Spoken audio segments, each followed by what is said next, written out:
Welcome to hash tag you.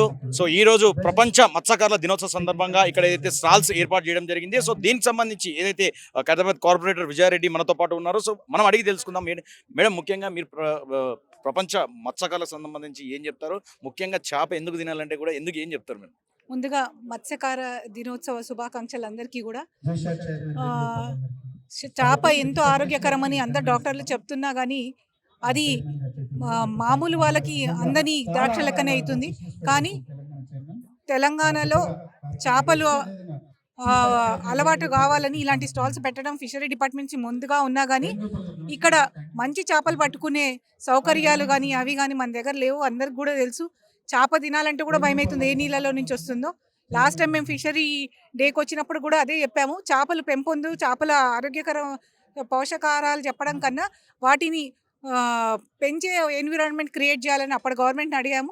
ఇప్పుడు మా నాయకుడు రేవంత్ రెడ్డి గారు ముఖ్యమంత్రి అయ్యాక చెరువుల మీద దృష్టి పెట్టి చేపలు, ఆరోగ్యకరమైన చేపలు జనాలకు అందించే ఉద్దేశంతో, అదేవిధంగా ఆరోగ్యవంతమైన జీవితాలు ప్రజలకు అందించే ఉద్దేశంతో ఏదైతే కార్యక్రమం చేస్తుందో ఇందులో మత్స్యకారులకు కూడా చాలా అడ్వాంటేజ్ ఉంటుందని అందరు కూడా సహకరిస్తే అప్పట్లో మనం ఎట్లయితే ట్యాంక్ బండ్లో కూడా చేపలు పట్టుకొని తినేవాళ్ళు, మన ఇక్కడ లోకల్ ఉన్న వాళ్ళందరికీ కూడా ఇక్కడ ఒక కమిటీ, మత్స్యకార కమిటీ కూడా ఉన్నది. కాబట్టి అలాంటి రోజులు మళ్ళీ రావాలని ఆ దిశగా రేవంత్ రెడ్డి గారు అడుగులు వేస్తా ఉన్నారు. ఆయనకు అందరు కూడా సహకరించాలని మనస్ఫూర్తిగా కోరుకుంటున్నారు. గత ప్రభుత్వంలో 10 ఏళ్ల పాలనలో చూసుకుంటే చేపలపై చాలా అక్రమాలు జరిగాయి. అలాగే ఫైల్స్ కూడా కొన్ని తగలబెట్టిన అభియోగం కూడా చాలా జరిగింది.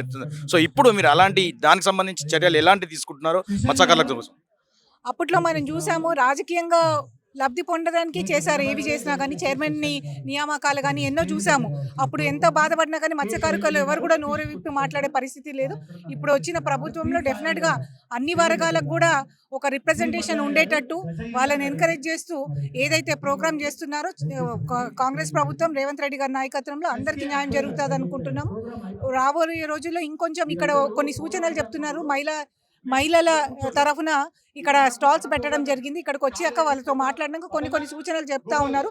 వాళ్ళకి పర్మనెంట్ స్టాల్స్ కావాలని, అలాంటి ఇష్యూస్ కూడా మేము డిపార్ట్మెంట్ దృష్టిలోకి తీసుకొని వెళ్ళి అవి కూడా జరిగేటట్టు, మహిళలకు కూడా ఎస్పెషల్లీ మత్స్య మహిళలకు కూడా ఒక అడ్వాంటేజ్గా ఇవి అయ్యేటట్టు మేము మా వంతు కృషి మేము చేస్తామని తెలియజేస్తాం. మరొక అంశం ఏంటంటే డిసెంబర్ 9కి మీద అయితే ప్రభుత్వం 1 year కంప్లీట్ చేసుకోబోతుంది. సో ఈ 1 yearలో మీరు డెవలప్మెంట్ ఏం చేశారంటే ఏం చెప్తారు మేడం? మనల్ని అడగడం కన్నా పబ్లిక్ని అడిగితే బెటర్ అండి. చాలా కార్యక్రమాలు తీసుకొని రావడం జరిగింది. ఎస్పెషల్లీ బస్సులో మహిళలు ఈరోజు స్వేచ్ఛగా తిరగగలుగుతున్నారు, ఫ్రీగా తిరగగలుగుతున్నారు. అదేవిధంగా ఒక్కొక్క పథకం డెఫినెట్గా ఈ 10 ఏళ్ల దోపిడీలో ఒక్కొక్క అడుగు వేసుకుంటూ అన్ని పథకాలు కూడా తీసుకొని వస్తూ ఉన్నారు. త్వరలోనే ఇందిరమ్మ ఇల్లు లాంటి కళలు కూడా తొందరలోనే కాంగ్రెస్ ప్రభుత్వం తీర్చబోతున్నది. మేము అనుకున్న అన్ని ఆరు హామీలు కూడా ఇంప్లిమెంట్ చేసి ప్రజల్లోకి ఈ సంవత్సరం లోపే వెళ్ళబోతున్నాం. కాబట్టి చాలా సంతోషంగా ఉంది. ఇంకా కూడా ఏమన్నా లోటుపాట్లు ఉన్నా కానీ సరిదిద్దుకొని ప్రజలకు మంచి పాలన అందిస్తారని నమ్మకం. కానీ మీరు ఏదైతే చెప్తున్నట్టు 6 గ్యారంటీల్లో ఉచిత బస్సు తప్పితే వేరే ఏది హామీ అవ్వలేదని చెప్పి చెప్తున్నారు. అదే కాకుండా ఏదైతే ఈ 1 year సంబంధించి వజ్రోత్సవాలు చేస్తున్నారో ఇది ప్రజల్ని వర్ణించే చేస్తున్నారని చెప్పేసి బీజేపీ చెప్తుంది. అది చెప్పే వాళ్ళకి మనస్సాక్షి అని ఉంటే తెలుసుకోవాలా. వాళ్ళు సంవత్సరంలోనే ఇన్ని ప్రశ్నలు అడుగుతున్న 10 ఏళ్లలో వాళ్ళు ఏం చేసినో తెలుసుకోవాలా. డెఫినెట్గా ఒక పాజిటివ్ వైబ్స్ తోటి ప్రతి ఒక్క పథకం కూడా మేము అందజేయడానికి ప్రయత్నం చేస్తాను. ఎంతవరకు అయితే పబ్లిక్లోకి వెళ్తా ఉన్నామో అన్ని మీరు చూడొచ్చు.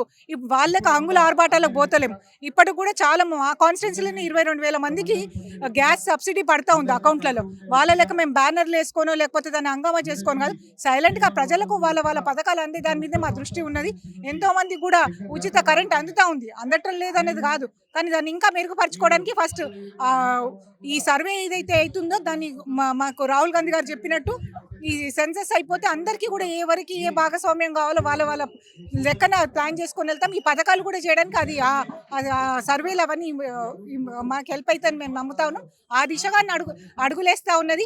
10 ఏళ్ల దోపిడీలో ఇప్పుడిప్పుడే నిలబడి మేము నడుస్తూ ఉన్నాం. డెఫినెట్గా సంవత్సరంలో మేము అనుకున్న దానికన్నా ఎక్కువనే సాధించాం. ఇంకా ఈ 5 ఏళ్లలో ఫుల్ ఫ్లెడ్జ్గా చేసుకొని ప్రజల ముందుకెళ్తాం. చివరిగా ఏంటంటే మీరు ఖైరతాబాద్ ఎమ్మెల్యేగా ఆశించారు. సో ప్రజెంట్ ఇప్పుడు మీరు ఏదైతే చైర్మన్గా ఏదైనా ఆశిస్తున్నారా, లేకపోతే ఇంకా ఇతర ఏమైనా ఆశిస్తున్నారంటే ఏం చెప్తారు? మేము ఎప్పుడు కూడా ఆశించి రాజకీయాల్లోకి రాలేదండి. మా నాన్నగారు పి జనార్దన్ రెడ్డి గారి పేరు నిలబెట్టించాలని వచ్చాము. సరే, ఎమ్మెల్యే పదవి లేకపోయినా కానీ ప్రజల అభిమానము, ఆదరణ, ప్రభుత్వంలో మేము కూడా పనిచేయగలిగే కెపాసిటీ మాకు ఉంది కాబట్టి అది మేము నిలదొక్కుంటున్నాము. పదవుల మీద మా ఆశ లేదు. పీజీఆర్ గారి సిల్లాగా మేము సేవలు చేసుకుంటూ వెళ్తాం. Thank you. Thank you madam. So మొత్తానికి ఏదైతే ఇక్కడ ఆ, ప్రపంచ ఏదైతే మత్స్యకారుల దినోత్సవ సంబంధంగా వచ్చిన విజయారెడ్డి ఏదైతే చెప్తున్నారో, సో ఇక్కడ ఏదైతే ట్యాంక్ బండ్ లో గతంలో చేపలు పట్టుకొని తినేవాళ్ళం, సో అలాంటి కల్చర్ మళ్ళీ రావాలని చెప్పేసి విజయారెడ్డి చెప్తున్నటువంటి పరిస్థితి. వీడియో జర్నలిస్ట్ రాజేష్ వెంకట్, హైదరాబాద్ నుంచి.